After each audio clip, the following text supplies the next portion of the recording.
Good morning class and have a nice day. मैं रश्मि सिंह अपने YouTube channel में आप लोगों का बहुत बहुत स्वागत करती हूँ। और अब कराने वाले हैं, जैसे कि प्रैक्टिस सेट कंप्लीट हो चुके हैं घटना चक्र के, अब हम कराने वाले हैं प्रतियोगिता दर्पण की जुलाई से लेकर जनवरी तक। ठीक है, पूरे 6 मंथ का करंट अफेयर कराएंगे, जिसमें हम 1 मंथ का करंट अफेयर कराएंगे। जैसे आज हम कराएंगे जुलाई का, ठीक है, आज हम कराने वाले हैं जुलाई का कराएंगे, जो घटना सार के रूप में होगा। और इसमें साथ में हम कराएंगे राष्ट्रीय अंतर्राष्ट्रीय घटनाक्रम भी कराएंगे, सार के रूप में ये भी होगा।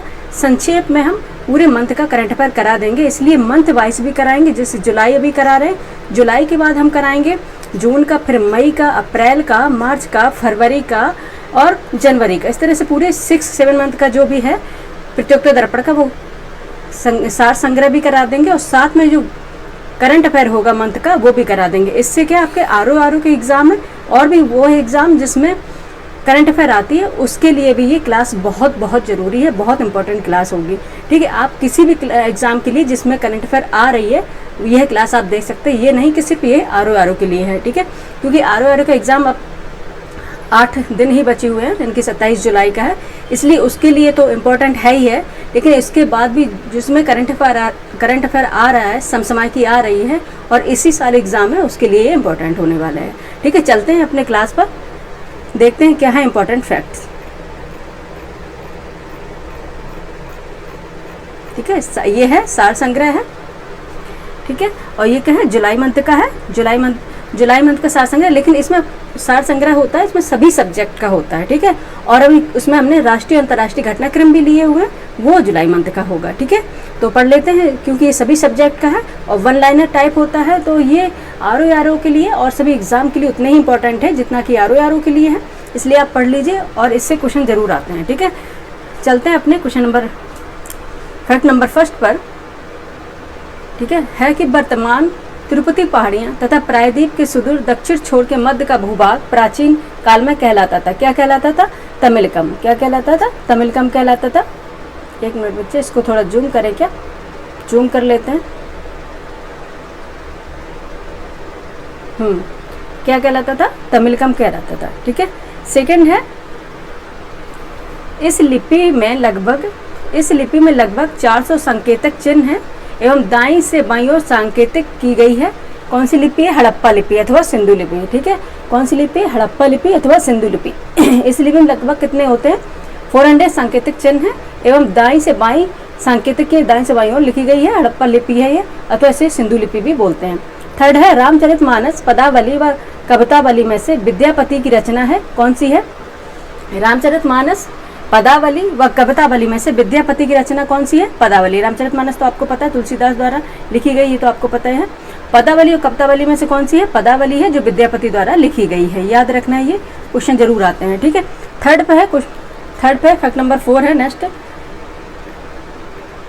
अकबर ने किस वर्ष तीर्थ यात्रा कर और गैर मुस्लिम प्रजा पर जजिया कर समाप्त कर दिया? कौन सा ईयर था जिसमें अकबर ने तीर्थ यात्रा कर और गैर मुस्लिम प्रजा पर जजिया कर समाप्त कर दिया? क्रमशः कौन सा था? 1563 से 1564 में इन्होंने समाप्त कर दिया था। ठीक है, कौन सा कर? जजिया कर। जजिया कर क्या होता था? ठीक है, जजिया कर क्या होता था? जो मुस्लिम नहीं होते थे उन पर लगाया जाता। ठीक है, गैर मुस्लिम प्रजा पर लगाया जाता था। ठीक है, फिफ्थ है, सुलह कुल जो सभी धर्मों और विचारधाराओं के लिए अभिव्यक्ति की स्वतंत्रता को संभव बनाता है। इसका अर्थ है परम शांति। तो क्या अर्थ है इसका? परम शांति। सुलह कुल बातें, सुलह कुल की नीति समझते हो आप ना? सुलह कुल की नीति है जो सभी धर्मों और विचारधाराओं के लिए अभिव्यक्ति की स्वतंत्रता को संभव बनाता है। इसका अर्थ है परम शांति। 6 है, कंदरिया महादेव का मंदिर। ठीक है, कंदरिया महादेव का मंदिर अवस्थित है कहाँ पे? खजुराहो, यानी कि खजुराहो मध्य प्रदेश में। ठीक है, खजुराहो मध्य प्रदेश में आप गए होंगे कई लोग तो। ठीक है, कंदरिया महादेव का मंदिर, ये इंपॉर्टेंट है बच्चे सारे, आप जरूर कर लीजिए। ठीक है, और ये क्लास मुश्किल से 30 से 40 मिनट की होने वाली है और इसमें आपको क्वेश्चन बहुत ज़्यादा मिलेंगे। कोई ना इसमें से जरूर क्वेश्चन आर में आएंगे और जो भी एग्जाम है उनमें भी आएंगे, क्योंकि ये सभी सब्जेक्ट का है और प्लस इसमें हमने करंट भी शामिल किया हुआ है। ठीक है, कंदरिया महादेव का मंदिर कहाँ पे? खजुराहो मध्य प्रदेश में है। ठीक है, 7 है, इस समुदाय के लोग अपने मृतकों को मिट्टी में दफनाते व बाल विवाह के विरुद्ध व विधवा पुनर्विवाह के विधवा पुनर्विवाह के पक्षधर हैं।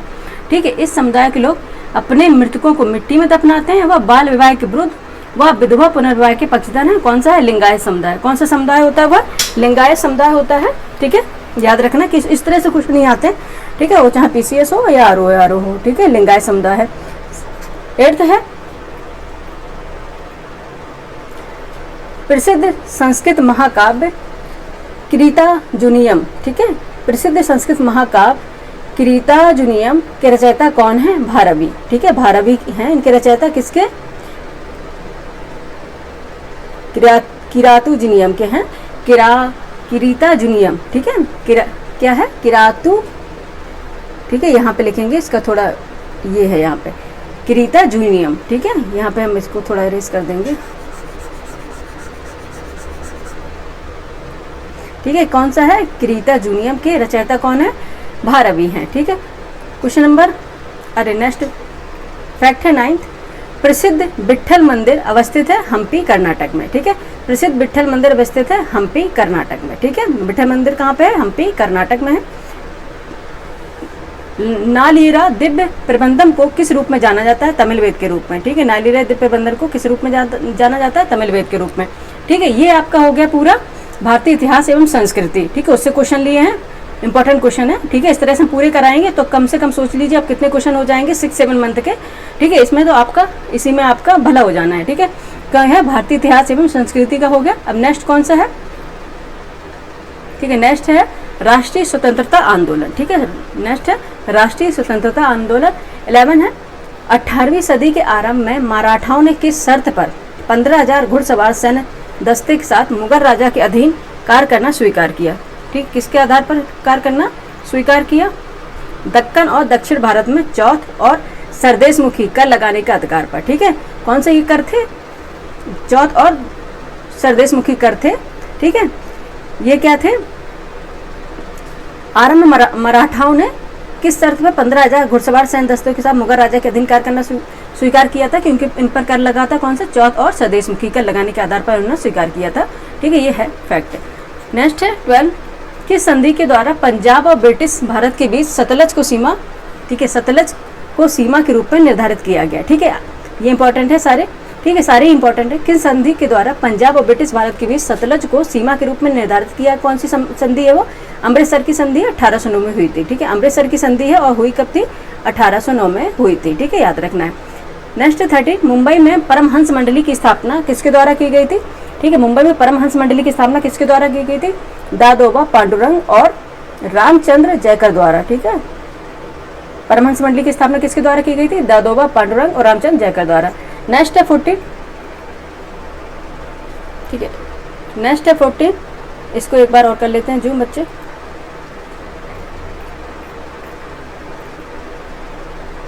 ठीक है, नेक्स्ट है 14 हिंदू धार्मिक विचारधारा तथा प्रथा में सुधार के उद्देश्य से महाराष्ट्र में आत्माराम पांडुरंग द्वारा किस समाज की स्थापना की गई थी? प्रार्थना समाज की। आपको पता होगा आत्माराम पांडुरंग द्वारा प्रार्थना समाज की स्थापना की गई थी। ठीक है, नेक्स्ट है 15 महात्मा गांधी द्वारा किसके अनुरोध पर दांडी यात्रा में महिलाओं की सहभागिता की अनुमति दी थी?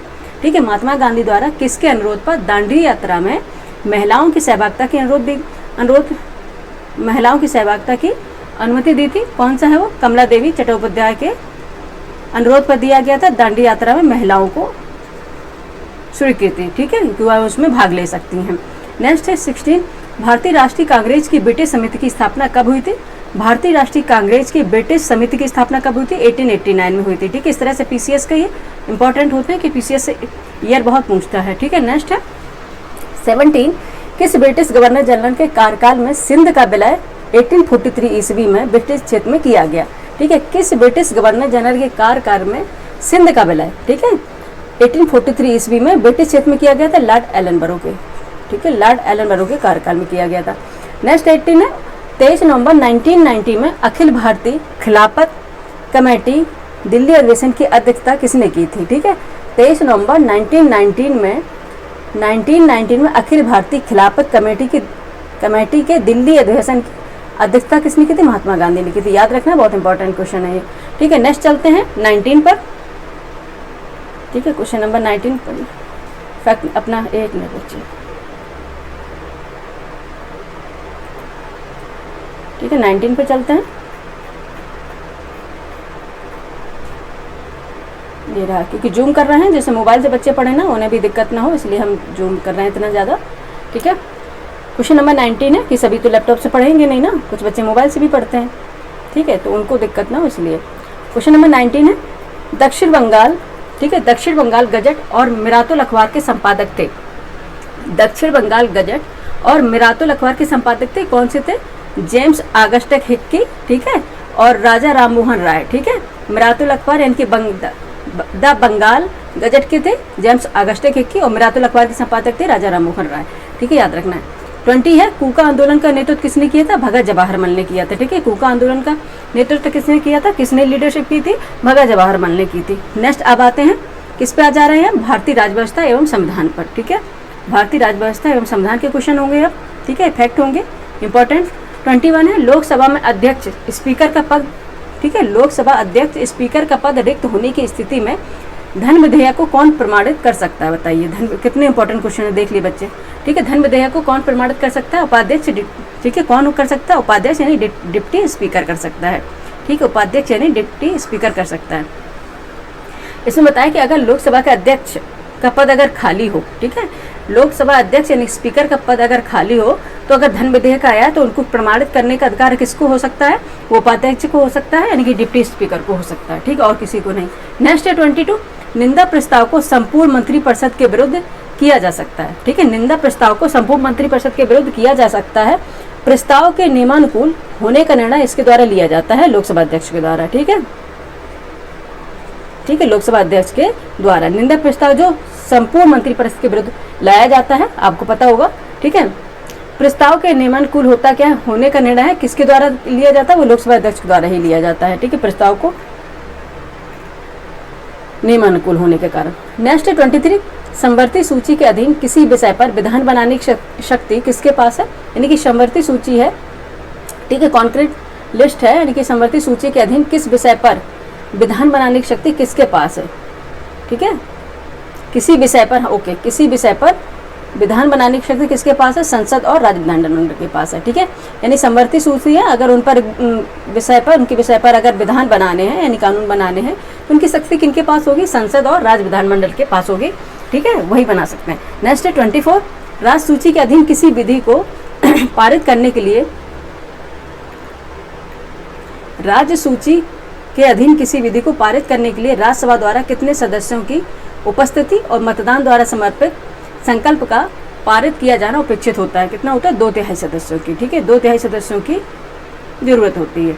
नेक्स्ट है 25, ठीक है, रिपीटेड बार बार नहीं कर रहे बच्चे, क्योंकि फिर आपका हमें 30 से 40 मिनट में ख़त्म करना है, जिससे आप लोगों को भी टाइम नहीं है। ठीक है, कोशिश समय से लेकिन इसको जरूर आप लोग रिवाइज करके जाइएगा। ठीक है, इसमें से क्वेश्चन जरूर आते हैं, बहुत इंपॉर्टेंट सारी सब्जेक्ट के ही फैक्ट होते हैं। क्वेश्चन नंबर 25, राष्ट्रपति द्वारा प्रख्यापित किसी अध्यादेश को संसद द्वारा इसके पुनः सम्मेलन रीअसेंबली के कितने सप्ताह के भीतर अनुसमर्थन किया जाना होता है? 6 सप्ताह के भीतर। ठीक है, 6 सप्ताह के भीतर इसको अनुसमर्थन किया जाना होता है।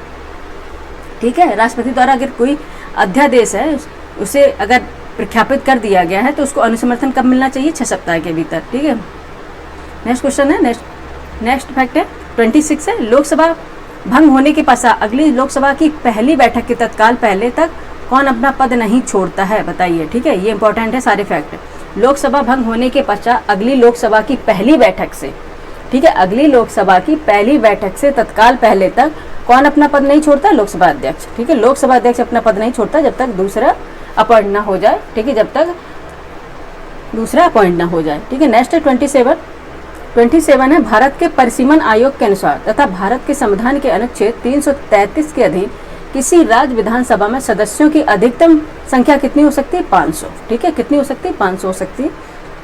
नेक्स्ट 28, लोकसभा सभापति का पैनल कितने सदस्यों से मिलकर बना होता है? लोकसभा सभापति का पैनल कितने सदस्यों से मिलकर बनता है?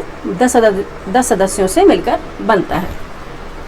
ठीक है, नेक्स्ट है 29, लोकसभा के अध्यक्ष स्पीकर के पद से हटाने के लिए किसी सदस्य द्वारा दी जाने वाली संकल्प की सूचना किसे संबोधित होनी चाहिए? महासचिव लोकसभा को। ठीक है, महासचिव को या फिर लोकसभा को। ठीक है, लोकसभा के अध्यक्ष स्पीकर को पद से हटाने के लिए किसी सदस्य द्वारा दी जाने वाली संकल्प की सूचना किसे संबोधित होनी चाहिए, किसको होनी चाहिए, या तो महासचिव को होनी चाहिए या फिर लोकसभा को। ठीक है, नेक्स्ट 30, लोक लेखा समिति में लोकसभा और राज्यसभा के कितने सदस्य होते हैं बताइए।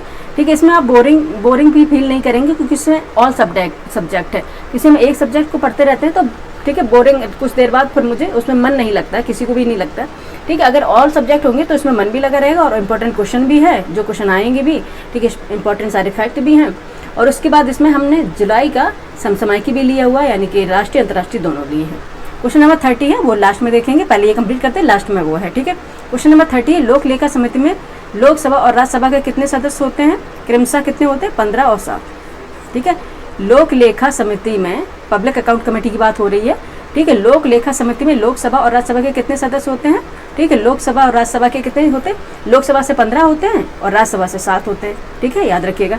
नेक्स्ट है पर्यावरण एवं जैव विविधता। नेक्स्ट है पर्यावरण एवं जैव विविधता। ठीक है, बायोडाइवर्सिटी एंड एनवायरमेंट इकोलॉजी के क्वेश्चन है। नेक्स्ट चलते हैं क्वेश्चन नंबर 31 पर। जैव विविधता यानी कि फैक्ट है, क्वेश्चन पढ़ाते रहते हैं इसलिए क्वेश्चन निकलता रहता है। ठीक है, क्योंकि जैसी टेस्ट सीरीज कंप्लीट करवाई है। जैव विविधता अभिसमय सीबीडी को किस वर्ष अपनाया गया था। ठीक है, जैव विविधता अभिसमय सीबीडी को किस वर्ष अपनाया गया था बच्चे। ठीक है, कब अपनाया था सीबीडी को, 1992 में अपनाया गया था। 29 दिसंबर यानी 29 दिसंबर 1993 से लागू हुआ। ठीक है, यानी कि जैव विविधता अभिसमय, ठीक है, को किस वर्ष अपनाया गया था, 1992 में अपनाया गया था और 29 दिसंबर 1993 से ये लागू हुआ था सीबीडी। ठीक है, नेक्स्ट 32 है, पृथ्वी विज्ञान के अंतर्गत भारत की आर्कटिक अध्ययन हेतु अग्रणी एजेंसी कौन सी है। आर्कटिक अध्ययन हेतु अग्रणी एजेंसी कौन सी, राष्ट्रीय ध्रुवीय एवं महासागरीय अनुसंधान। ठीक है, राष्ट्रीय ध्रुवीय एवं महासागरीय अनुसंधान कमेटी है, इसे बोलते हैं NCPOR। ठीक है, नेक्स्ट क्वेश्चन पे नेक्स्ट फैक्ट पे चलेंगे। 32 तक हो गया, 33 पे देखते हैं। ठीक है, 33 क्योंकि जूम किया है ना, चाहते तो हम इसमें ही पढ़ा सकते हैं लेकिन फिर आप लोगों को मोबाइल में पढ़ने में दिक्कत हो जाएगी बच्चे। क्वेश्चन नंबर नेक्स्ट इन्फॉर्मेशन है 33 नेक्स्ट क्वेश्चन का। ठीक है, यह जीवाश्म ईंधन तेल, कोयला, प्राकृतिक गैस के उपयोग से उत्पन्न होता है तथा जल के साथ अपक्रिया कर अम्ल वर्षा करता है। कौन सा है, सल्फर डाइऑक्साइड। कई बार पूछा गया कौन सा है, सल्फर डाइऑक्साइड यानी SO2। नेक्स्ट है 34, यह कार्बन युक्त यौगिकों के अधूरे दहन से प्राप्त एक उत्पाद है। कौन सा उत्पाद है, कार्बन मोनोऑक्साइड। ठीक है, ये कार्बन मोनोऑक्साइड है। ठीक है, ये दोनों ही बहुत हार्मफुल होते हैं। ये कार्बन युक्त यौगिकों के अधूरे दहन से बनता है कार्बन मोनोऑक्साइड। नेक्स्ट 35, यह जल एवं स्वच्छता क्षेत्र में कार्य के लिए सूक्ष्म वित्त साधनों यानी कि माइक्रो फाइनेंशियल टूल्स को लागू करता है। कौन सा है, वाटर क्रेडिट है। ठीक है, वाटर क्रेडिट है। नेक्स्ट 36 फैक्ट है, कौन सा अधिनियम, यानी वन लाइनर सारे क्वेश्चन है, वन लाइनर है लेकिन इंपॉर्टेंट बहुत ज़्यादा है बच्चे। ठीक है, ये गागर में सागर वाला काम है। ठीक है, गागर में सागर वाला काम है। ठीक है, क्वेश्चन नंबर 36 कौन सा अधिनियम केंद्र सरकार को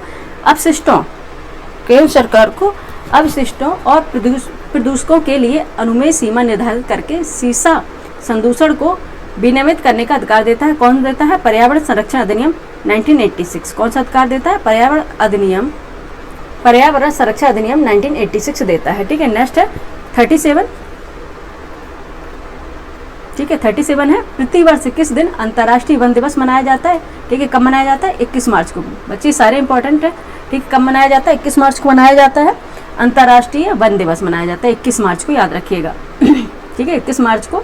ठीक है, याद रखना आपको, अंतर्राष्ट्रीय वन दिवस मनाया जाता है। 38 है, राष्ट्रीय जलवायु परिवर्तन अनुकूल निधि NAFCC की स्थापना की गई थी, वर्ष 2015 में की गई थी। ठीक है, राष्ट्रीय जलवायु परिवर्तन अनुकूलन निधि NAFCC की स्थापना की थी वर्ष 2015 में।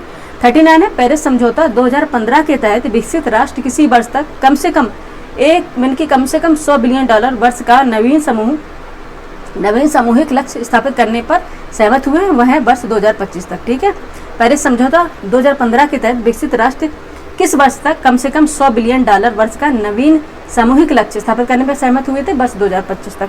नेक्स्ट 40 है, लॉस एंड डैमेज फंड 2023 का उद्देश्य है। ठीक है, लॉस एंड डैमेज फंड 2023 का उद्देश्य है जलवायु परिवर्तन के प्रभावों से सबसे कमजोर और प्रभावित देशों को वित्तीय सहायता देना। ठीक है, ये तो बहुत इंपॉर्टेंट था, अभी आया वही था। लॉस एंड डैमेज फंड, ठीक है, लॉस एंड डैमेज, डैमेज नहीं है, डैमेज है, लॉस यानी कि लॉस हो रहा है, डैमेज हो रहा है, उसका फंड चला था 2023 का उद्देश्य है क्या था, जलवायु परिवर्तन के प्रभाव से सबसे कमजोर और प्रभावित देशों को वित्तीय सहायता देने से था। ठीक है, नेक्स्ट चलते हैं, 40 तक हो गए बच्चे, 41 है। 41 में अब आ जाता है आपका भारत एवं विश्व का भूगोल आ जाएगा। ठीक है, भारत एवं विश्व का भूगोल आ जाएगा। 41 है, 41 फैक्ट है, रेत, बालू और समुद्री कंकड़ शिलिंग का एक लंबा सकरा फैलाव जिसका एक छोर मुख्य भूभाग से जुड़ा होता है कहलाता है बालूशिक। ठीक है, बालूशिक कहलाता है, एक भूभाग से जुड़ा होता है। ठीक है, उसको बोलते हैं बालूशिक। नेक्स्ट है 42, किस वृक्ष का जड़ तंत्र लंबा, उथला, पत्तियां कांटेदार और शीर्ष चौड़ा होता है, कौन सा होता है, मकेशिया का वृक्ष होता है। ठीक है, नेक्स्ट है 43, ठीक है, पॉलिजे, युवाला, विलय रंध्र और घोल रंध्र में से कौन सी काष्ठ भू आकृति स्थल रूप आकार में सबसे बड़ी होती है, पॉलिजे होती है। ठीक है, ये आकृतियां हैं सारी। ठीक है, पोर्ट ऑफ कॉल के रूप में जाना जाता है सिंगापुर को। ठीक है, पोर्ट ऑफ कॉल के रूप में किसे जाना जाता है, सिंगापुर को जाना जाता है। नेक्स्ट है ये सारे इंपॉर्टेंट है, मिल्पा, लदांग, रोका और मिशोल।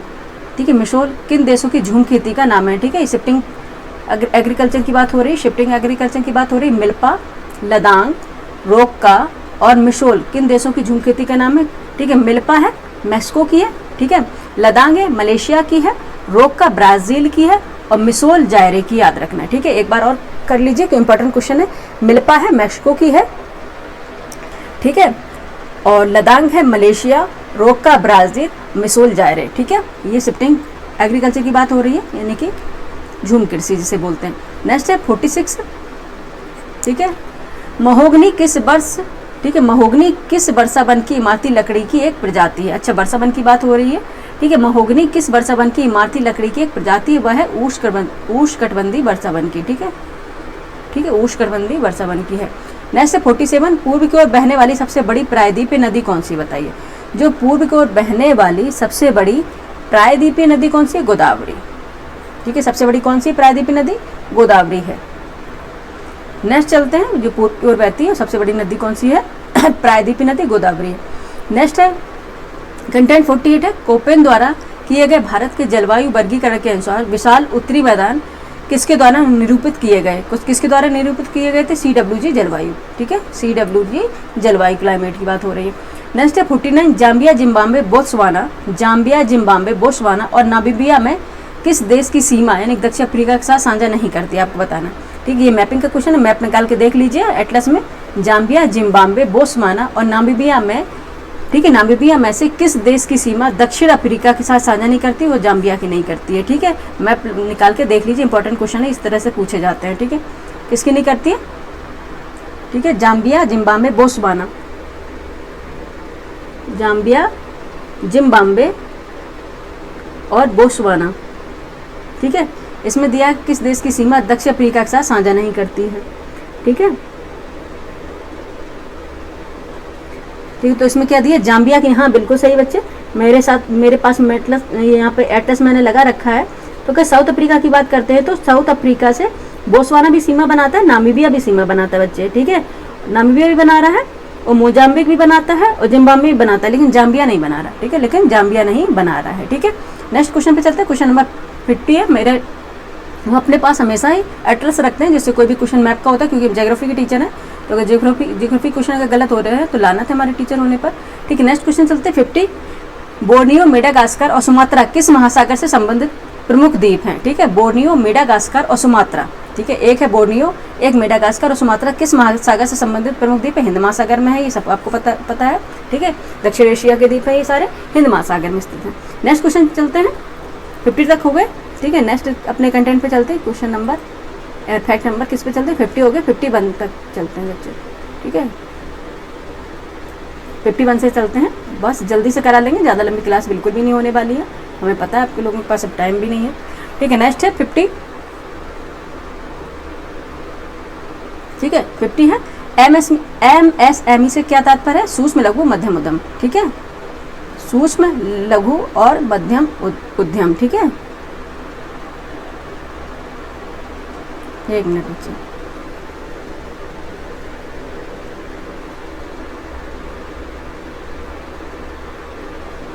ठीक है, सूक्ष्म लघु मध्यम उद्यम ये सबको पता है। 52 है प्राकृतिक जनसंख्या परिवर्तन की गणना किस प्रकार की जाती है। प्राकृतिक संख्या परिवर्तन की गणना किस प्रकार की जाती है, जन्म दर से मृत्यु दर को घटाकर, क्योंकि जन्म दर से मृत्यु दर को घटाएंगे तो आपको जनसंख्या परिवर्तन की गणना निकल आएगी, ठीक है, गणना हो जाएगी। नेक्स्ट 53 भारत में खाद्य मुद्रास्फीति का आकलन करने के लिए किस सूचकांक का उपयोग किया जाता है। अगर हम खाद्य मुद्रास्फीति का आकलन करते हैं तो किस सूचकांक का उपयोग किया जाता है, उपभोक्ता खाद्य मूल्य सूचकांक यानी SFPI का, ठीक है, किसका होता है, SFPI का। 54 है मानव विकास सूचकांक बनाने के लिए संयुक्त राष्ट्र विकास कार्यक्रम द्वारा कौन सा शैक्षिक विकास सूचक प्रयोग किया जाता है, स्कूली शिक्षा और औसत वर्ष, स्कूली शिक्षा और औसत वर्ष निकाला जाता है। नेक्स्ट चलते हैं 55 पर, एडम स्मिथ द्वारा किसे अदृश्य शक्ति, ठीक है, इनविजिबल हेड के रूप में मान्यता दी है, वो कौन सा है, बाजार या कीमत तंत्र को, ठीक है, बाजार या कीमत तंत्र को दी है, ठीक है। ये किसके क्वेश्चन है, भारतीय अर्थव्यवस्था के क्वेश्चन, ठीक है, भारतीय अर्थव्यवस्था के क्वेश्चन है बच्चे, याद रखिएगा, ठीक है, भारतीय अर्थव्यवस्था के क्वेश्चन है, ठीक है, इकोनॉमिक्स के।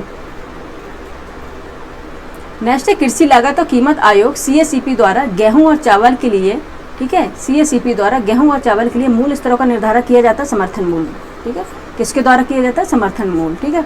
नेक्स्ट है गेहूं और चावल के लिए, भारत में मोबाइल फोन ऑपरेटर बाजार कैसे बाजार का उदाहरण है, ठीक है, कौन सा है, अल्पाधिकार यानी ओलिगोपोली का है, ठीक है, ओलिगोपोली का है, ठीक है, ओलिगोपोली यानी अल्पाधिकार। 58 है इस प्रकार के निवेश में विदेशी निवेश अन्य देशों से शेयर बाजार में निवेश करते हैं, वो है विदेशी संसाधक एक मिनट, कई बार ऐसा है मतलब जीव होती है कि कोई क्वेश्चन बोले तो निकलता ही नहीं है, ठीक है, विदेशी संस्थागत निवेश है, ठीक है, संस्थागत निवेश कौन सा होता है, इस प्रकार के निवेश में विदेशी निवेश अन्य देश से शेयर बाजार में निवेश करते हैं, ठीक है, इसे बोलते हैं विदेशी संस्थागत निवेश, ठीक है। नेक्स्ट 59 GST के एक अप्रत्यक्ष कर है जो लागू किया गया था। GST एक अप्रत्यक्ष इनडायरेक्ट टैक्स है, आपको पता होगा, जो लागू कब किया था, 1 जुलाई 2017 को, कई बार क्वेश्चन पूछ चुका है PCS, ठीक है, कब किया गया था, 1 जुलाई 2017 को। 60 है बैंकिंग लोकपाल योजना की शुरुआत की गई थी, बैंकिंग लोकपाल योजना की शुरुआत की गई थी 14 जून 1995 में, ठीक है। अब आ जाएंगे क्वेश्चन सामान्य विज्ञान एवं तकनीकी से, यानी कि सामान्य विज्ञान एवं तकनीकी से अब क्वेश्चन आ गए हैं, ठीक है। नेक्स्ट है 61 फैक्ट है, ठीक है, ये सारे इन्फॉर्मेशन है आपके लिए, फैक्ट है, वन लाइनर क्वेश्चन टाइप ही समझ लीजिए। क्वेश्चन नंबर है 61, गुरुत्व के प्रभाव के अंतर्गत स्वतंत्र रूप से गिर रहे किसी पिंड का त्वरण प्रारंभ से अंत तक रहता है एक समान, ठीक है, गुरुत्व प्रभाव के अंतर्गत स्वतंत्र रूप से गिर रहे किसी पिंड का त्वरण प्रारंभ से अंत तक रहता है एक समान, ठीक है, सतत रहता है। 62 है नेक्स्ट क्वेश्चन, किसी एक ही स्रोत से उत्पन्न होने वाली दो चुंबकीय क्षेत्र रेखाएं हैं, कौन सी कभी भी एक दूसरे को नहीं काटती, ठीक है, किसी एक ही स्रोत से उत्पन्न होने वाली दो चुंबकीय क्षेत्रीय रेखाएं कभी भी एक दूसरे को नहीं काटती। नेक्स्ट है फ्लेमिंग का वाम हस्त नियम एक चुंबकीय क्षेत्र में किसी धारावाहिक चालक पर किसको निर्धारित करता है, बल की दिशा को निर्धारित करता है, ठीक है, बल की दिशा को निर्धारित करता है। नेक्स्ट है 64, गति सीमा से अधर रफ्तार ओवर स्पीडिंग वाले वाहनों की रोकथाम के लिए पुलिस द्वारा प्रयुक्त रडार किस सिद्धांत पर कार्य करता है, किस सिद्धांत पर करता है, डॉपलर प्रभाव के सिद्धांत पर। नेक्स्ट है 65, आतिशबाजी में एक चमकीला सफेद प्रकाश प्राप्त करने के लिए प्रयोग किया जाता है मैग्नीशियम, ठीक है, आतिशबाजी में आपने देखा होगा एक चमकीला सफेद प्रकाश जो निकलता है वो किसके कारण होता है, मैग्नीशियम के द्वारा, ठीक है। नेक्स्ट है 66, किस गैस में विद्युत प्रवाहित करने पर लाल प्रकाश उत्पन्न होता है, नियॉन पर, ठीक है, अगर किसी गैस में विद्युत का प्रवाह क्या दिया जाए तो लाल प्रकाश उत्पन्न होता है, वो कौन सी गैस होगी, नियॉन। नेक्स्ट है 67, प्रकाश रासायनिक धूम कोहरा फोटोकेमिकल स्मॉग की प्रमुख घटक है, ठीक है, ये बहुत क्वेश्चन आता है, इंपॉर्टेंट है, ठीक है, प्रकाश रासायनिक धूम कोहरा फोटोकेमिकल स्मॉग के प्रमुख घटक है, कौन कौन से, ओजोन है, ठीक है, ठीक है, पराऑक्सी एसिटिक नाइट्रेट है, ठीक है, पराऑक्सी एसिटिक नाइट्रेट है, नाइट्रिक ऑक्साइड है, ठीक है, ओजोन है, पराऑक्सी एसिटिक नाइट्रेट है और नाइट्रिक ऑक्साइड है। नेक्स्ट है 68 पर, यूकैरियोटिक क्रोमेटिन किससे बना होता है, ठीक है, किससे बना होता है, DNA और प्रोटीन से, आपको पता होता, यूकैरियोटिक क्रोमेटिन होता है, जो क्रोमेटिन होता है वो DNA और प्रोटीन से बना होता है। नेक्स्ट है 65, मनुष्यों में श्वसन के समय गैसीय विनिमय का वास्तविक स्थान है कूपिका, ठीक है, कूप का वास्तविक स्थान होता है। 69 तक होगा, 70 होगा। चलते अपने 70 पे, क्वेश्चन पे।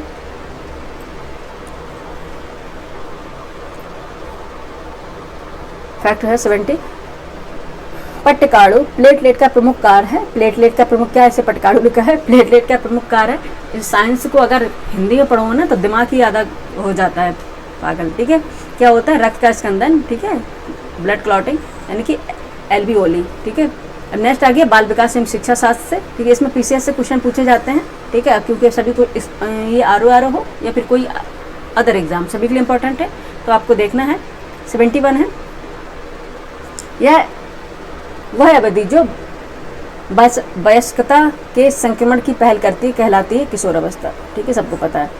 नेक्स्ट 72 में मौखिक संवाद जो बच्चे अपने आप से करते हैं उन्हें क्या बोलते हैं, लैब बायोस्की कहते हैं, व्यक्तिगत वार्ता, ठीक है। ये सारे ये पीसीएस में आते हैं। 73 है, ठीक है, सी सेट के क्वेश्चन है। खिलौने, पहनावे की वस्तुएं, घरेलू सामग्रियां, व्यवसायों, रंगों, विशिष्ट लिंग के साथ संबंधित करना क्या प्रदर्शित करता है, जेंडर रूढ़िवादिता,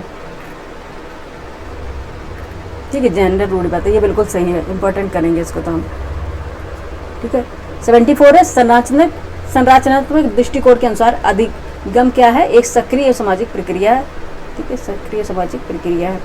नेक्स्ट 75 वह विधियाँ जिनके प्रयोग में विद्यार्थी की स्वपहल व प्रयास शामिल है, उदाहरण है अधिगमकर्ता या केंद्रित विधि होती है जो।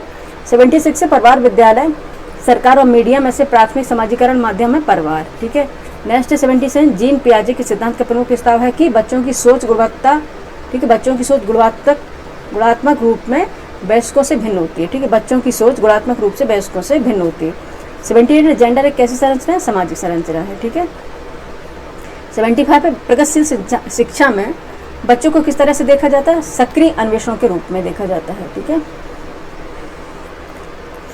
लर्व वाई गॉट्स्की के अनुसार अधिगम क्या है, एक सामाजिक गतिविधि है, ठीक है।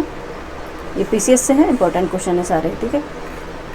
नेक्स्ट आ गया संप्रेषण संचार से आ गया, संप्रेषण और संचार से आ गया, ठीक है। 81 है कौन सा संचार तंत्र किसी व्यक्ति को अपने से उच्च अधिकारी या तो अपने अधीनस्थ अधिकारी को गोपनीय सूचना देने की प्रेरणा देता है, वो है एकल श्रृंखला, ठीक है। ये बहुत इंपॉर्टेंट है, पीसीएस में सीसेट में आते हैं संचार और संप्रेषण में। नेक्स्ट 82 है आंतरिक तनाव जब ऐसी स्थिति के कारण उत्पन्न हो जो किसी अपने आंतरिक मूल्यों के विरुद्ध सूचना प्राप्त होने से होता है, उसे किस रूप में जाना जाता है, संज्ञानात्मक विसंगति होती है ये, ठीक है। नेक्स्ट है 83 है संभवतः समूह गपशप सर्कुलर में से कौन सी प्रणाली औपचारिक संचार नेटवर्क का प्रकार नहीं है, वो है सर्कुलर, ठीक है। नेक्स्ट 84 है समव्यवहार विश्लेषण सिद्धांत को सर्वप्रथम किसने विकसित किया था, एरिक बर्न ने, ठीक है, एरिक बर्न ने विकसित किया था। 85 है संचार मॉडल के विचारों को संदेश में परिवर्तन की प्रक्रिया को किस रूप में जाना जाता है, संकेतीकरण के रूप में जाना जाता है। नेक्स्ट 86 है संचार प्रक्रिया के तत्वों का सही क्रम होता है, स्रोत होता है संदेश माध्यम, प्राप्तकर्ता, शोध, प्रतिपुष्टि, ठीक है, स्रोत फिर संदेश माध्यम। संचार प्रक्रिया के तत्वों का सही क्रम क्या होता है, होगा पहले स्रोत होगा, फिर संदेश होगा, फिर माध्यम होगा, फिर प्राप्तकर्ता होगा, फिर शोर होगा, फिर प्रतिपुष्टि यानी फीडबैक होता है, ठीक है। यहाँ स्रोत होता है पहले, ओरिजिन होता है, ठीक है। नेक्स्ट 87 है संवेदन, मूल्यांकन, प्रतिक्रिया करना और अनुनय में से कौन सा श्रवण का तत्व नहीं है, वो अनुनय नहीं है, ठीक है। 88 है परिभाषा पैरा लैंग्वेजेस संबंधित है आवाचिक संप्रेषण से, ठीक है, आवाचिक जिससे आवाचिक संप्रेषण बोलते हैं। 89 है यह किसका कथन है कि निर्णय व्यवहार विकल्पों का मूल्यांकन तथा उनमें से चयन करना रथस का है, ठीक है। 89 तक होगा, 90 पे चलते हैं बच्चे।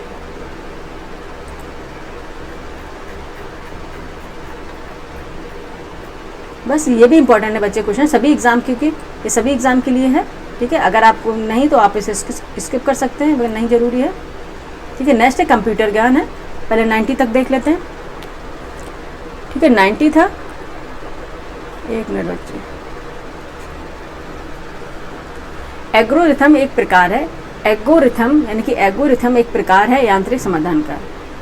एल्गोरिथम किसका प्रकार है, यांत्रिक समाधान का। नेक्स्ट आया कंप्यूटर ज्ञान, क्योंकि ये भी पूछने लगे हैं किसी भी एग्जाम में, चाहे पीसीएस में पूछ दिया था, ठीक है। फिर 91 है संपूर्ण कंप्यूटर प्रणाली के लिए संप्रेषण नियंत्रण करता है motherboard. 92 L U, prefetch unit, decode unit और रैम में से कौन सीपीयू का भाग नहीं है, रैम नहीं है, ठीक है, रैम नहीं सीपीयू का भाग, ठीक है, रैम सीपीयू का भाग नहीं होता है। कंप्यूटर में से जाने वाले डेटा को क्या कहते हैं, इनपुट, ये तो सभी जाते हैं, ठीक है, इनपुट आउटपुट डिवाइस होता है। 94 है, कंप्यूटर की घड़ी की स्पीड की गणना किससे की जाती है, बिट से की जाती है, ठीक है, ठीक है, सिंपल से क्वेश्चन है। 95 है, कंप्यूटर के भाग को जोड़ घटाओ गुणा भाग तथा तुलनात्मक कार्य करता है, ठीक है, जो कंप्यूटर के भाग को जोड़ घटाओ गुणा भाग तथा तुलनात्मक कार्य करता है क्या कहते हैं, अर्थमेटिक एंड लॉजिक, क्या बोलते हैं, अर्थमेटिक एंड लॉजिकल यूनिट बोलते हैं जो ये काम करता है, ठीक है। 96 है, इनपुट का आउटपुट में रूपांतरण किसके द्वारा किया जाता है, सीपीयू द्वारा, फिर सेंट्रल प्रोसेसिंग यूनिट होता है सीपीयू, ठीक है, सेंट्रल प्रोसेसिंग यूनिट होता है सीपीयू। 97 है, इंफॉर्मेशन सिस्टम में अल्फा न्यूमेरिक डाटा सामान्यतः क्या रूप लेता है, नंबर और अल्फाबेटिक कैरेक्टर के रूप में, नंबर और अल्फाबेटिक कैरेक्टर के रूप में। 98 है, सीपीयू का भाग जो अन्य सभी कंप्यूटर यानी कंपोनेंट्स की गतिविधियों को कोऑर्डिनेट करता है कहलाता है कंट्रोल यूनिट, ठीक है, क्या कहलाता है, कंट्रोल यूनिट कहलाता है। 95 है, कंप्यूटर में डेटा किसे कहा जाता है, ठीक है, डेटा किसे कहा जाता है, चिन्ह एवं संख्यात्मक सूचना को डेटा कहते हैं। 100 है, सीपीयू एवं कीबोर्ड की बीच स्थापित करता है, ठीक है, क्या है, बीडीयू, एक मिनट, सीपीयू की बात होगी, बीडीयू एवं कीबोर्ड के बीच स्थापित करता है सीपीयू, ठीक है, बीडीयू एवं कीबोर्ड के बीच लिंक करता है वो है सीपीयू। नेक्स्ट आ गया कृषि, इंपॉर्टेंट है बच्चे, बहुत इंपॉर्टेंट है कृषि। 101 है, किसानों को उनकी वांछित भाषा में सही समय पर सही जानकारी प्राप्त करने की सुविधा के लिए डिजिटल मंच है किसान सारथी, ठीक है, कौन सा है, किसान सारथी। किसान, ये बहुत इंपॉर्टेंट है बच्चे सारे, किसानों को उनकी वांछित भाषा में, मातृ लैंग्वेज में, ठीक है, वांछित भाषा में, रीजनल लैंग्वेज में सही समय पर सही जानकारी प्राप्त करने की सुविधा के लिए डिजिटल मंच है कौन सा, किसान सारथी। 102 है, one nation one ration card योजना के तहत खाद्य और सार्वजनिक वितरण विभाग ने कौन सा ऐप लॉन्च किया है, मेरा राशन मोबाइल ऐप, कौन सा है, मेरा राशन मोबाइल ऐप, याद रखना। One nation one ration card योजना के तहत खाद्य और सार्वजनिक वितरण विभाग ने कौन सा ऐप लॉन्च किया है, मेरा राशन मोबाइल ऐप। 103 है, भारत के किस राज्य को सेब का कटोरा कहा जाता है, हिमाचल प्रदेश को, ठीक है, किसको कहा जाता है, हिमाचल प्रदेश को कहा जाता है। 104 है, शीतकालीन केला किस फसल की एक किस्म है, जो शीतकालीन में जो केला आते हैं किस फसल की एक किस्म है, सेब की, अच्छा, ओके, सेब की, शीतकालीन केला बोलते हैं, सेब को ही बोलते हैं, ठीक है, ये केला की बात नहीं हो रही, यानी कि शीतकालीन केला किस फसल की किस्म है, एक किस्म है शीतकालीन केला, ये आ जाए तो लोग कंफ्यूज ही हो जाएं, केला ही लगा दें, ठीक है, शीतकालीन केला है किस फसल की एक किस्म है, सेब की है। 105 है, अंजीर को परागित करने की प्रक्रिया को कहा जाता है कैप्रिफिकेशन, ठीक है, क्या कहा जाता है, कैप्रिफिकेशन। 106 है, खाद्य उत्पादन में वृद्धि, दुग्ध उत्पादन, मत्स्य पालन और उर्वरक से संबंधित क्रांतियां हैं, कौन कौन सी क्रांतियां, हरित क्रांति है, श्वेत क्रांति, नीली क्रांति, धूसर क्रांति, सारी क्रांति है, ये हम करवा भी देंगे आपको। 107 है, कैसे बीज का उपयोग आधार बीज के उपयोग के लिए किया जाता है, वो है ब्रीडर बीज, ठीक है। 108 है, भारतीय बीज प्रौद्योगिकी के जनक के रूप में किसे जाना जाता है, किसे जाना जाता है, बद्री नारायण रामूलाल बरवाले जी को, ठीक है, ये क्या है, भारतीय बीज प्रौद्योगिकी के जनक हैं। 109 है, उच्च उपज देने वाला किस्म कार्यक्रम किस पंचवर्षीय योजना में शुरू किया था, चौथी योजना में, ठीक है, उच्च उपज देने वाले किस्म कार्यक्रम किस पंचवर्षीय योजना में शुरू किया गया था, चौथी पंचवर्षीय योजना में। 110 है, कृषि वानिकी का उद्देश्य कृषि प्रणालियों में एकीकृत करना है पेड़ों और झाड़ियों को। 110 तक हो गया। नेक्स्ट चलते हैं 111 पर।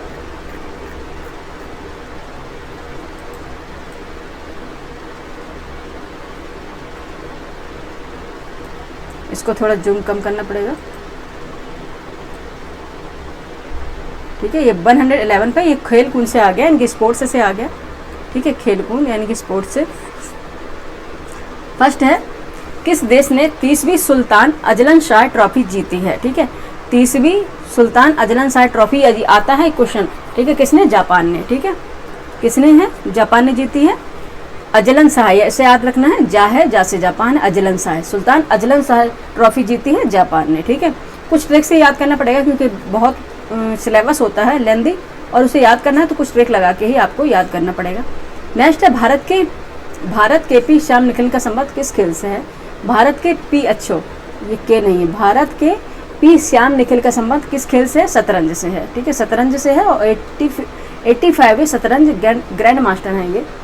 नेक्स्ट क्या है 113, एलोडा कप का संबंध किस खेल से है, मुक्केबाजी से है, ठीक है, किससे है, मुक्केबाजी से है। नेक्स्ट 114, भारतीय क्रिकेट रोहित शर्मा और विराट कोहली ने क्रिकेट के किस प्रारूप में मई 2025 में संन्यास की घोषणा की है? वो है टेस्ट क्रिकेट से, ठीक है, टेस्ट क्रिकेट से के बाद उन्होंने की है टेस्ट क्रिकेट की संन्यास की, क्योंकि अब नेक्स्ट वो टेस्ट क्रिकेट नहीं खेलेंगे। नेक्स्ट 115, 7वें खेलो इंडिया यूथ गेम्स का शुभंकर क्या रखा गया था? गज सिंह यानी गज सिम्हा, ठीक, गज सिंह या गज सिम्हा क्या रखा गया था? और 7वें खेलो इंडिया यूथ, ठीक है, 7वें खेलो इंडिया यूथ गेम्स का शुभंकर था गज सिंह यानी गज सिम्हा। 116 है, ठीक है, वर्ष 2026 में एशियाई खेलों का आयोजन कहाँ किया जाएगा? एशियाई खेलों की बात हो रही है बच्चे, एशियाई खेलों का आयोजन कहाँ हो? जापान में होगा, ठीक है, ये भी जापान में होगा। नेक्स्ट है 117, 38वें राष्ट्रीय खेलों का आयोजन किया गया था उत्तराखंड में। 38वें राष्ट्रीय खेलों का आयोजन उत्तराखंड में हुआ था, याद रखना, ठीक है। 38 ऐसे ये ऊ जैसा बना है, इससे उत्तराखंड समझ लेना। 38वें राष्ट्रीय खेलों का आयोजन किया गया था उत्तराखंड में। 118 है, भारतीय ओलंपिक संघ की स्थापना किस वर्ष की गई थी? भारतीय ओलंपिक संघ की स्थापना किस वर्ष की गई थी? 1927 में। ओलंपिक जो संघ बना था वो 1927 में बना था। 119 है, 38 पे राष्ट्रीय खेलों में पहली बार किन दो खेलों को जोड़ा गया था? ठीक है, 38वें राष्ट्रीय खेलों में पहली बार किन दो खेलों को जोड़ा गया? तो योगासन और मलखंभ को जोड़ा गया था। इंपॉर्टेंट है बच्चे, योगासन और मलखंभ को जोड़ा गया था, ठीक है, ये बहुत इंपॉर्टेंट है बच्चे। किसको जोड़ा गया था? योगासन और मलखंभ को जोड़ा गया था। क्वेश्चन नंबर 120 है, भारत में महिला खिलाड़ी सलीमा टेटे का संबंध किस खेल से है? भारत की महिला खिलाड़ी सलीमा टेटे का संबंध किससे? हॉकी से। सलीमा टेटे, टेटे है हॉकी से है, ठीक है, टेटे टेटे करके हॉकी खेलती है सलीमा टेटे, ठीक है। 120 से नेक्स्ट चलते हैं, ये बस हम इसलिए बता रहे हैं जिससे आपको याद रह जाए, ठीक है, इससे कोई अदरवाइज मत लीजिएगा बच्चे। नेक्स्ट चलते हैं, क्वेश्चन नंबर चलते हैं 120 तक हो गया। 121 पे फैक्ट पे अपने चलेंगे।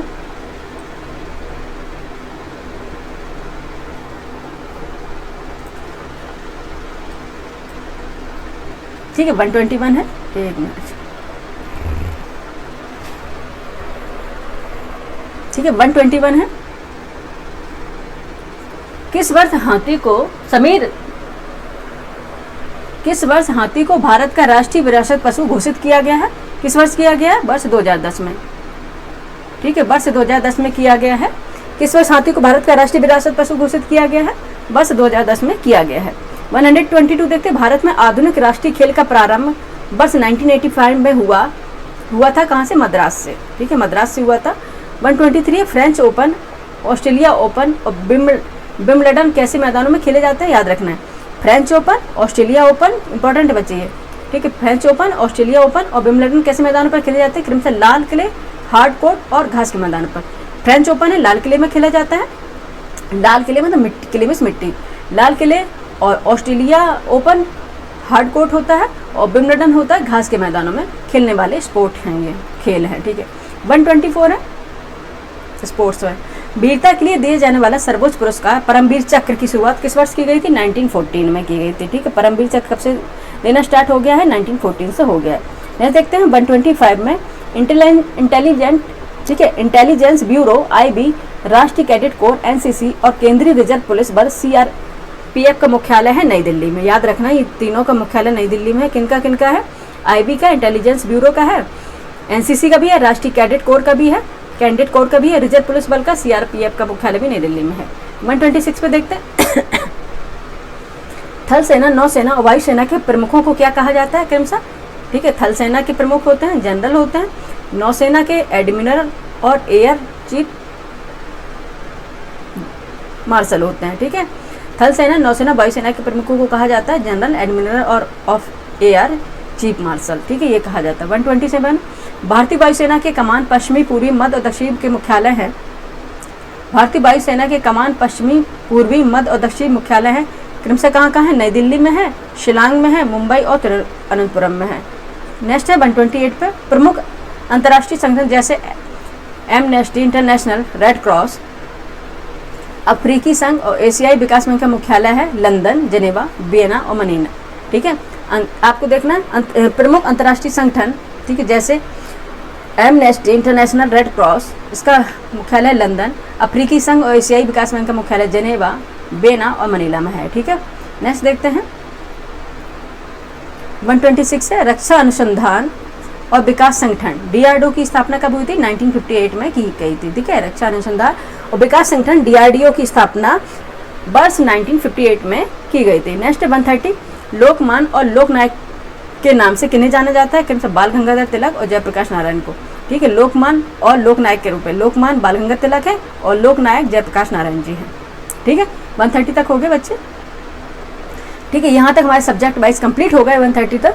ठीक है, और सब्जेक्ट थे जो किसी भी एग्जाम में आते, चाहे वो PCS हो, RO हो या कोई भी एग्जाम हो UPP का, UPPSC का, इसमें सभी में ये GS का पूरा सार था। ठीक है, ये कंप्लीट हो गया।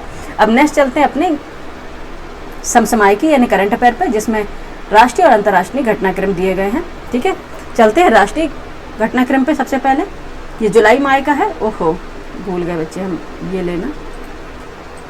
ठीक है, जुलाई माह का है ये।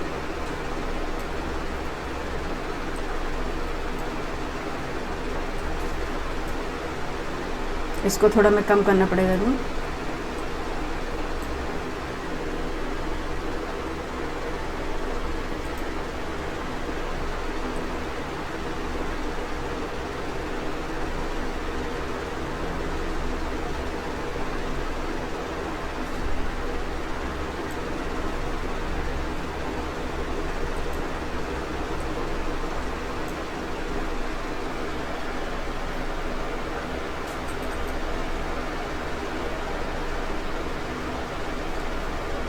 ठीक है, चलते हैं इस पर।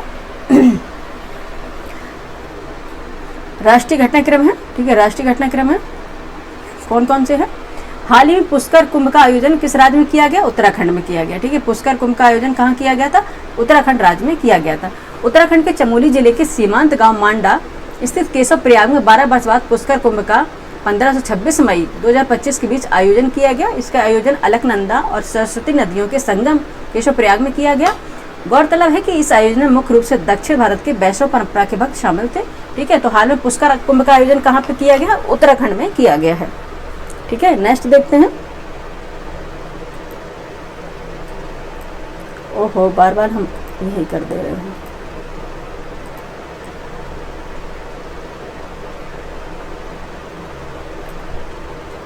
वो नहीं आएगा, इसको हम देख लेते हैं।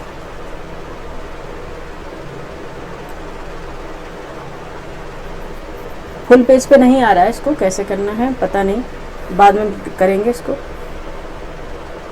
नेक्स्ट है, सेकंड है सिक्किम दिवस, जो प्रति वर्ष 16 मई को मनाया जाता है। किस वर्ष इसका भारत के साथ एकीकरण हुआ था?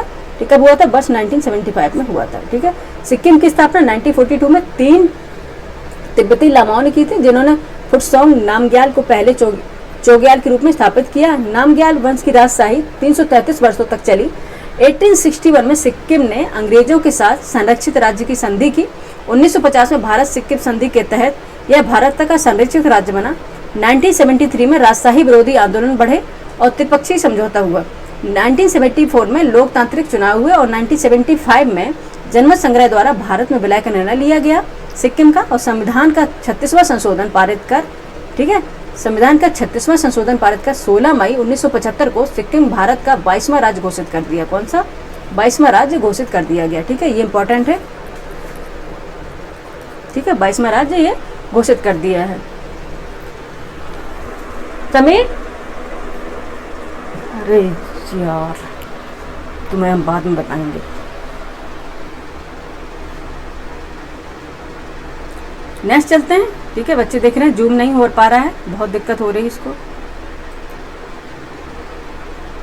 कभी भी कोई काम पे कभी कोई काम नहीं आता, कह रहे ना, कभी भी कोई टाइम पे काम नहीं आता, ये है आजकल। ठीक है,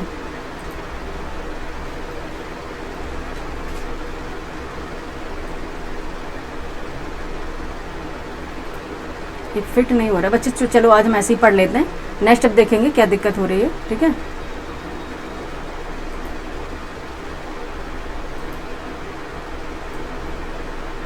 ठीक है, थोड़ा जूम करके आप लोग पढ़ लीजिएगा। नेक्स्ट है थर्ड पे, केंद्रीय मंत्रिमंडल ने उत्तर प्रदेश में चिप असेंबली और पैकेजिंग इकाई स्थापित करने के लिए किस बीच एक संयुक्त उद्यम को मंजूरी प्रदान की है? ठीक है, कौन सा है? उत्तर प्रदेश में चिप असेंबली और पैकेजिंग इकाई स्थापित करने के लिए किस बीच एक संयुक्त उद्यम को मंजूरी दी है? इंपॉर्टेंट है, उत्तर प्रदेश करंट अफेयर है। कौन सा? SCL और फॉक्सकॉन के बीच, ठीक है। उपयुक्त परियोजनाओं को मंजूरी प्रदान के बाद, ये एक्सप्लेनेशन है बेटा, उपयुक्त परियोजना को मंजूरी प्रदान के बाद यह सरकार की महत्वाकांक्षी 76,000 करोड़ की भारत सेमीकंडक्टर मिशन के तहत मंजूरी प्राप्त करने वाली छठी परियोजना बन गई। उल्लेखनीय है कि देश में सेमीकंडक्टर और डिस्प्ले विनिर्माण परिस्थिति तंत्र के विकास के लिए 76,000 करोड़ के कुल परिव्यय के साथ सेमीकॉन इंडिया कार्यक्रम को 2022 में मंजूरी दी गई थी, ठीक है, याद रखना। नेक्स्ट है, फोर्थ है, वायु गुणवत्ता प्रबंधन आयोग CAQM को राष्ट्रीय राजधानी क्षेत्र NCR के आसपास के क्षेत्रों में किससे संबंधित कार्य की जिम्मेदारी सौंपी गई है? वो है वायु प्रदूषण नियंत्रण रणनीति तैयार करना, ठीक है, रणनीति तैयार करना है। कौन सा? वायु गुणवत्ता प्रबंधन आयोग CAQM ने पराली जलाने की प्रथा को खत्म करने के लिए 19 सूत्री निर्देश जारी किए थे। वायु गुणवत्ता प्रबंधन आयोग CAQM द्वारा जारी आदेश के अनुसार अंधेरा होने पर खेतों में गश्त करने के लिए एक नया पराली संरक्षण बल और धान के भूसे के लिए एक समान निश्चित मूल्य उन 19 सूत्री कदमों में शामिल है जो पंजाब, हरियाणा, उत्तर प्रदेश, यानी कि पंजाब है, हरियाणा और उत्तर प्रदेश के इस वर्ष पराली जलाने की प्रथा को पूरी तरह से समाप्त करने के लिए उठानी होगी। पराली सुरक्षा बल जो पुलिस, कृषि और नागरिक अधिकारियों से बना है का काम पराली जलाने की घटनाओं पर बारीकी से निगरानी और देखरेख सुरक्षा करना है। नेक्स्ट है 5, ठीक है, इसरो का 101वां अंतरिक्ष मिशन जो असफल रहा, इससे किस प्रक्षेपण यान द्वारा छोड़ा गया है? ठीक है, वो कौन सा है? EOS 9 PCLB C61, ठीक है। कौन सा? इसरो का 101 अंतरिक्ष मिशन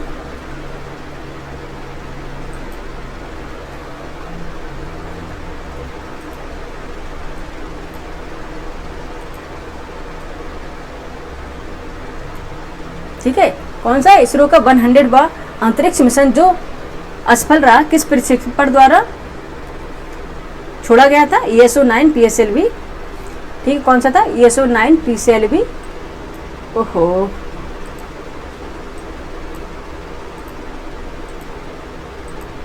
एक मिनट बच्चे,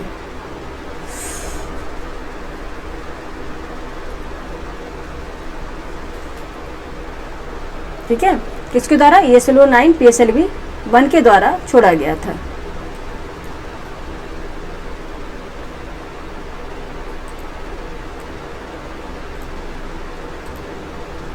ठीक है, कहाँ तक आ गए थे बच्चे हम?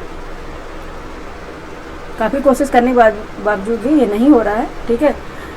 किसके द्वारा छोड़ा गया था? ESO 9 PSLV 61 C61 के द्वारा छोड़ा गया था। भारतीय अंतरिक्ष अनुसंधान संगठन इसरो का 101वां उपग्रह प्रक्षेपण 18 मई 2025 की सुबह असफल हो गया। इसे पृथ्वी अवलोकन उपग्रह ESO 9 PSLV C61 ध्रुवीय उपग्रह प्रक्षेपण यान द्वारा प्रक्षेपित किया गया था। यह 63वां PSLV प्रक्षेपण था। 1990 के दशक में इनकी शुरुआत ये बात से PSLV केवल 2 बार विफल हुआ है। पहली बार यह 1993 में अपने उद्घाटन उड़ान के दौरान और 2017 में इसका दूसरा C39 मिशन असफल रहा था। उल्लेखनीय कि इसरो के पास 3 मुख्य प्रकार के प्रक्षेपण यान हैं, जिसमें PSLV, geosynchronous satellite launch vehicle GSLV और geosynchronous satellite launch vehicle MK3, ठीक है, LVM3 पेलोड के वजन और जिस कक्षा में उन्हें पहुंचना है उसके आधार पर प्रक्षेपण यानों का उपयोग किया जाता है। नेक्स्ट है 6, भारतीय और जापानी अंतरिक्ष एजेंसी के सहयोग से चंद्रमा 5 मिशन के लॉन्च की योजना किस वर्ष बनाई गई है? ठीक है, किस तक बनाई गई है? ठीक है, इंपॉर्टेंट है बच्चे, किस वर्ष तक बनाई गई? जूम करके थोड़ा देख लीजिएगा, नेक्स्ट पे हम कोशिश करेंगे, ऐसा नहीं होगा। ठीक है, वर्ष 2027-28 तक, ठीक है, कब किया गया? वर्ष 2027-28 तक बनाई गई है। ठीक है, चंद्रयान मिशन है जो वर्ष 2027-28 तक जापानी रॉकेट S3 के द्वारा लॉन्च की योजना प्रस्तावित है। भारतीय और जापानी अंतरिक्ष एजेंसियां जल्द ही लैंडर और रोवर के प्रारंभिक डिजाइन चरण की शुरुआत करेंगी। चंद्रयान 5 जिसे लूपेक्स लूनर पोलर एक्सप्लोरेशन, ठीक है, एक्सप्लोरेशन लूपेक्स लूनर पोलरेशन एक्सप्लोरेशन के नाम से जाना जाता है, इसरो और जॉक्सा के बीच एक संयुक्त परियोजना है जिसका उद्देश्य चंद्रमा की सतह और उसके नीचे पानी और बर्फ का अध्ययन करना है। इसरो चंद्रयान 5 का लैंडर विकसित कर रहा है, जबकि जॉक्सा 350 किलोग्राम का रोवर बना रहा है। ठीक है, इससे 7 वैज्ञानिक उपकरण होंगे, जिसमें से कुछ यूरोपीय अंतरिक्ष एजेंसी ईसा और नासा द्वारा दिए जाएंगे। ईसा मास स्पेक्ट्रोमीटर और नासा न्यूट्रॉन स्पेक्ट्रोमीटर विकसित दोनों ही अभी डिजाइन चरण में कर रहा है। नेक्स्ट 7 है ऑपरेशन सिंदूर। ठीक है, ये तो इंपॉर्टेंट है। ऑपरेशन सिंदूर पर मीडिया ब्रीफिंग में भारतीय वायुसेना IAF के ISCCS नोड जो तस्वीरें प्रदर्शित की गई वह एक कैसी प्रणाली है? आपको पूछा ऑपरेशन सिंदूर पर मीडिया ब्रीफिंग में भारतीय वायुसेना IAF के ISCC नोड की जो तस्वीरें प्रदर्शित की गई वह कैसी प्रणाली? स्वचालित कमांड और नियंत्रण प्रणाली है। ठीक है, ICCS एवं स्वचालित कमांड और नियंत्रण प्रणाली है। जमीन आधारित रडार, हवाई सेंसर, नागरिक रडार, संचार नोड्स और भारतीय वायुसेना के विभिन्न कमांड और नियंत्रण केंद्रों सहित सभी वायु रक्षा परिसंपत्तियों से डेटा को एकीकृत करती है। इसे सार्वजनिक क्षेत्र की एरोस्पेस और रक्षा इलेक्ट्रॉनिक्स भारतीय कंपनी, ठीक है, इलेक्ट्रॉनिक लिमिटेड कौन सा इलेक्ट्रॉनिक्स लिमिटेड BEL द्वारा विकसित किया गया है। ठीक है, नेक्स्ट है 13 मई 2025 को, ठीक है, 13 मई 2025 को भारत के 52वें मुख्य न्यायाधीश के रूप में किसने शपथ ली है? कौन से हैं? न्यायमूर्ति भूषण रामकृष्ण गवई हैं। ठीक है, न्यायमूर्ति भूषण रामकृष्ण गवई जी है। 13 मई 2025 को भारत के 52वें मुख्य न्यायाधीश के रूप में इन्होंने शपथ ग्रहण की है। 52वें हैं। ठीक है, न्यायमूर्ति भूषण कृष्ण गवई जी है। न्यायमूर्ति भूषण कृष्ण गवई ने भारत के 52वें मुख्य न्यायाधीश के रूप में शपथ ली है। इन्होंने इस पद पर यानी कि इस पोस्ट पर मुख्य न्यायाधीश संजीव खन्ना का स्थान लिया है। मुख्य न्यायाधीश BR गवई 23 नवंबर 2025 तक इस पद पर रहेंगे। ठीक है, उल्लेखनीय है कि वे भारत के मुख्य न्यायाधीश बनने वाले पहले बौद्ध हैं। ठीक है, पहले बौद्ध हैं। साथ ही वे CJI का पद संभालने वाले दूसरे दलित हैं। इससे पहले न्यायमूर्ति KG बालकृष्णन दलित समुदाय से पहले CJI थे। ठीक है, नेक्स्ट देखते हैं चीफ जस्टिस ऑफ इंडिया की बात हो रही है। नेक्स्ट है 9 15 मई 2025 को UPSC का न्यायाधीश किसे नियुक्त किया गया? बच्चे किसे नियुक्त किया गया है? डॉक्टर अजय कुमार को। ठीक, किसे किया गया? डॉक्टर अजय कुमार को किया गया। ठीक है, 15 मई 2025 को UPSC के न्यायाधीश किसे नियुक्त किया गया है? डॉक्टर अजय कुमार को किया गया है। डॉक्टर अजय कुमार को UPSC के नया अध्यक्ष नियुक्त किया गया। इन्होंने इस पद पर प्रीति सूदन का स्थान लिया, जिनका कार्यकाल 29 अप्रैल 2025 को समाप्त हुआ है। केरल कैडर के 1985 बैच के IAS अधिकारी हैं। डॉक्टर अजय कुमार ने UPSC अध्यक्ष नियुक्त होने से पहले 23 अगस्त 2019 से 31 अक्टूबर 2022 तक भारत के रक्षा सचिव के रूप में कार्य किया। उल्लेखनीय संविधान के अनुच्छेद 316 में बच्चे इतना एक्सप्लेनेशन हम क्यों दे रहे हैं बच्चे? क्योंकि कई बार स्टेटमेंट में पूछ लेता है और आर मोस्टली स्टेटमेंट वाइज क्वेश्चन ही बनाता है। ठीक है,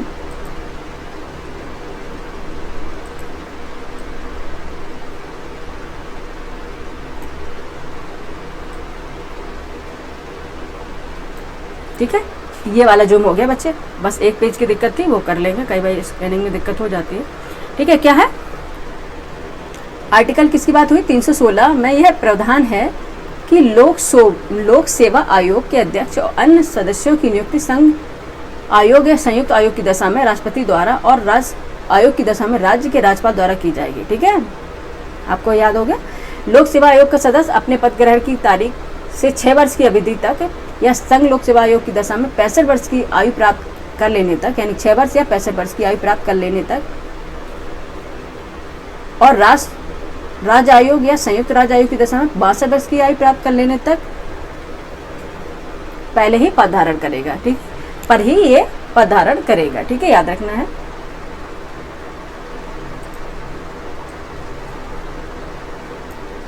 ठीक है, नेक्स्ट देखते हैं कुछ। नेक्स्ट है 10 नंबर का है।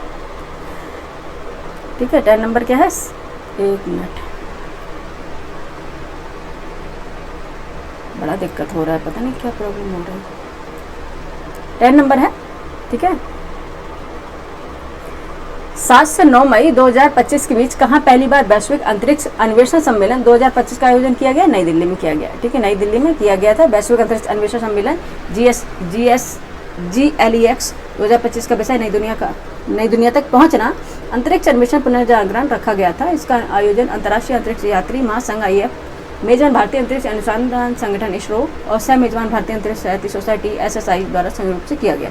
अब चलते हैं अंतर्राष्ट्रीय घटनाक्रम पर। अंतर्राष्ट्रीय घटना पर ये सारे इंपॉर्टेंट है बच्चे। ठीक है, बस 5 मिनट की क्लास और है। फर्स्ट है संयुक्त राष्ट्र विकास कार्यक्रम UNDP द्वारा जारी नवीनतम मानव विकास रिपोर्ट HDR का शीर्षक क्या रखा गया है? ठीक, क्या रखा गया है? A matter of choice, people and possibilities in the age of AI, ठीक है, एज ऑफ एआई। ये रखा गया संयुक्त राष्ट्र विकास कार्यक्रम यूएनडीपी द्वारा जारी नवीनतम मानव विकास रिपोर्ट एचडीआर का शीर्षक रखा गया है a matter of choice people and possibility in the age of AI, ठीक है, ये रखा गया। एचडीआई एक समग्र सूचकांक है जो 4 संकेतकों को ध्यान में रखते हुए मानव विकास में औसत उपलब्धि को मापता है। जन्म के समय जीवन प्रत्याशा, सतत विकास लक्ष्य। 3 स्कूली शिक्षा से अपेक्षित वर्ष यानी कि एसडीजी 4.3, स्कूली शिक्षा से औसत वर्ष एसडीजी 4.4। ये सारा इसका एक्सप्लेनेशन दिया, इतना जरूरी नहीं है, ठीक है। नेक्स्ट चलते हैं सेकंड पर। भारत के साथ सैन्य टकराव बढ़ने के बाद सीज फायर के पहले पाकिस्तान ने विक्रय रिसाव का खंडन किया, ठीक। खंडन किस अंतर्राष्ट्रीय संस्था ने अपने प्राथमिक जांच के बाद किया? अंतर्राष्ट्रीय परमाणु ऊर्जा एजेंसी IAEA द्वारा, ठीक है। वैश्विक परमाणु निगरानी संस्थान अंतर्राष्ट्रीय परमाणु ऊर्जा एजेंसी IAEA ने कहा है कि भारत के साथ सैन्य टकराव बढ़ने के बाद पाकिस्तान में भी किसी भी परमाणु सुविधा से कोई विक्रय रिसाव नहीं हुआ। उल्लेखनीय है कि IA की स्थापना 1957 में परमाणु प्रौद्योगिकी के बढ़ते उपयोग के उत्पन्न गहरी आकांक्षाओं और अपेक्षाओं के जवाब में की गई है। 8 दिसंबर 1953 में संयुक्त राष्ट्र की महासभा में अमेरिकी राष्ट्रपति आइजनवार की शांति के लिए परमाणु समुद्र प्रमाण था। ये कोई इंपॉर्टेंट नहीं। नेक्स्ट चलते हैं थर्ड पे, ठीक है। 14 मई 2025 को किस कनाडा की विदेश मंत्री बनाया गया? जो इस पद की शपथ लेने वाली पहली हिंदू महिला है अनीता आनंद को। इंपॉर्टेंट है, किसको बनाया था? अनीता आनंद को बनाया गया है, ठीक है। कौन है? 14 मई 2025 को किसे कनाडा की विदेश मंत्री बनाया गया? जो इस पद पर शपथ लेने वाली पहली हिंदू महिला वो अनीता आनंद है,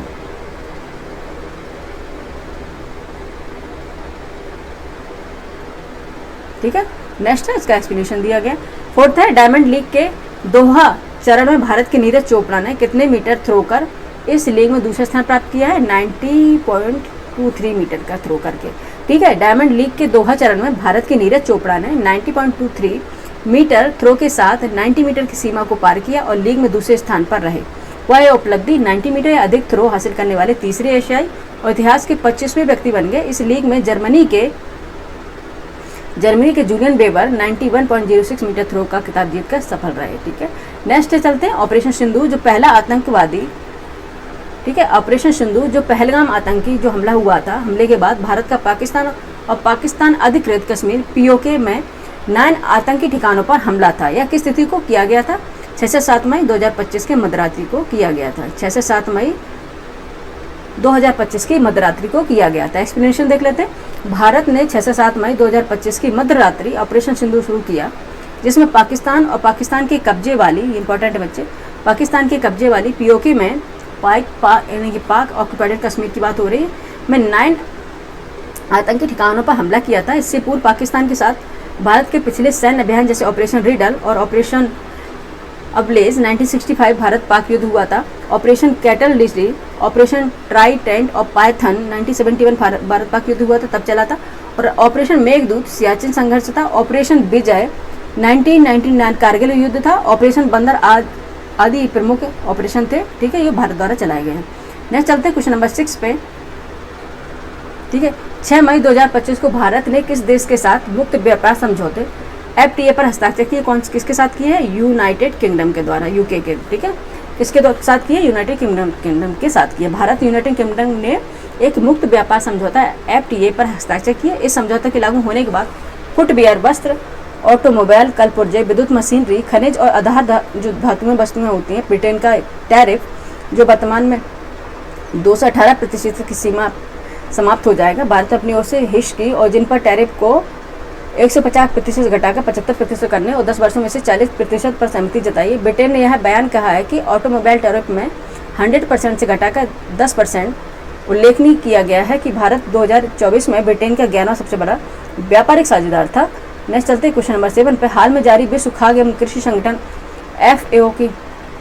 FAO की रिपोर्ट के अनुसार वर्ष 2024 में 53 देशों के अनुमानित कितने करोड़ लोग गंभीर खाद्य यानी असुरक्षा से जूझ रहे हैं? वो है 29.5 करोड़ लोग जूझ रहे हैं, ठीक है। ये इतना इंपॉर्टेंट नहीं। नेक्स्ट देखते हैं क्वेश्चन नंबर 8 है। हाल में जारी कैंटाई ब्राइड मोस्ट वैल्यूएबल ग्लोबल ब्रांड 2025 की रिपोर्ट दुनिया के शीर्ष 100 सबसे मूल्यवान ब्रांडों में 45वां स्थान किस भारतीय कंपनी को दिया गया है? टाटा कंसल्टेंसी सर्विस TCS को, ठीक है। नेक्स्ट चलते हैं 9 है, क्वेश्चन नंबर 9 है। इजराइल द्वारा गाजा में अब तक सबसे बड़े जमीनी ऑपरेशन को क्या नाम दिया गया? जमीनी ऑपरेशन को क्या नाम दिया गया? Operation Gideon's chariots. ठीक है, इजराइल द्वारा गाजा में अब तक के सबसे बड़े जमीनी ऑपरेशन का नाम दिया गया ऑपरेशन गिडियन चैरियट्स। इजराइल की तरफ से शुरू गए ऑपरेशन गिडियंस चैरियट्स में लगभग 151 फिलिस्तीनियों को मारे जाने की खबर थी। ठीक है, ऑपरेशन कौन सा था? गिडियंस चैरियट्स। नेक्स्ट 10 है, हाल ही में संयुक्त राष्ट्र ने 2025 के लिए भारत के लिए अपने विकास अनुमानों को 30 आधार अंकों से घटाकर कितने प्रतिशत कर दिया? 6.3% कर दिया है। नेक्स्ट देखते हैं। ठीक है, बस ये कंप्लीट हो गया। यहाँ पे संयुक्त राष्ट्र ने वर्ष 2025 के लिए भारत के लिए अपने विकास अनुमानों को 30 आधार अंकों से घटाकर 6.3% कर दिया, जो बढ़ते व्यापार तनाव और नीति अनिश्चितता के कारण वैश्विक अर्थव्यवस्था के लिए अनुमानित धीमी वृद्धि के अनुरूप है। इससे 2026 के लिए अनुमान घटाकर 6.4% कर दिया गया है। ठीक है, यहाँ पे कंप्लीट हो गया हमारे। बहुत इंपॉर्टेंट ये क्लास है बच्चे, जरूर करिएगा। लाइक कीजिए, सब्सक्राइब कीजिए और ऐड कर दिए लोगों को, शेयर कीजिए, जिससे काफ़ी लोग इसमें जोड़ सकें। और बहुत मेहनत से कंटेंट बना के हम ला रहे हैं बच्चे। आज थोड़ा बहुत जूम नहीं हो पा रहा है, उसके लिए हम सॉरी बोलेंगे। ठीक है, लेकिन नेक्स्ट जो क्लास होगी उसमें हम अच्छे से स्कैन करके लाएंगे। और ये क्लास में आपके ROR में जरूर क्वेश्चन आने वाले हैं। ये जुलाई माह का करंट अफेयर इस बार हमारा कंप्लीट हो गया। ठीक है, ये क्या है? जुलाई। ठीक है, जुलाई माह का करंट अफेयर ये कंप्लीट हो गया। ठीक है, अब नेक्स्ट हम जून का लेके आएंगे। ठीक है, बैक में चलेंगे और नेक्स्ट जून तक के लाएंगे। जून से ऐसे जनवरी तक हम, ठीक है, जनवरी तक पूरा हम करा देंगे। ठीक है, जनवरी तक पूरा हम, ठीक है, जनवरी तक पूरा करा देंगे। ठीक है, इस तरह से आपका जो 6-7 महीने का जो है करंट, वो कम समय में हो जाएगा, क्योंकि अब पूरा आपको प्रतियोगिता दर पर उठा के पढ़ने की जरूरत नहीं है। ठीक है, सारांश पढ़ लीजिए और उसका घटनाक्रम यानी राष्ट्रीय अंतर्राष्ट्रीय घटनाक्रम पढ़ लीजिए, इससे ही आपका भला हो जाने वाला है। ठीक है, बाकी आप बताइएगा क्लास कैसी लगी, अच्छी लगी तो भी, नहीं लगी तो भी। ठीक है, शेयर कीजिए, लाइक कीजिए, सब्सक्राइब कीजिए बच्चे। ठीक है, क्योंकि हमें भी बहुत काम करने होते हैं। संडे है आज भी, तब भी आप लोगों के लिए क्लास ली। बाकी अभी भी कहीं मुझे बाहर जाना। ठीक है, थैंक यू फॉर वॉचिंग बच्चे।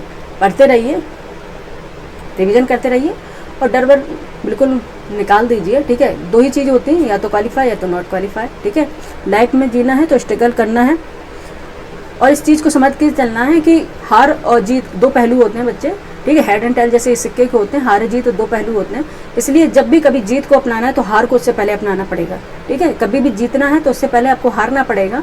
बिना हारे जीत नहीं होती, ये आप हमेशा दिमाग में रखें और बिल्कुल डर निकाल दीजिए। अगर डर रहेगा तो फिर आपका पेपर खराब होगा। ठीक है, थैंक यू फॉर वॉचिंग बच्चे।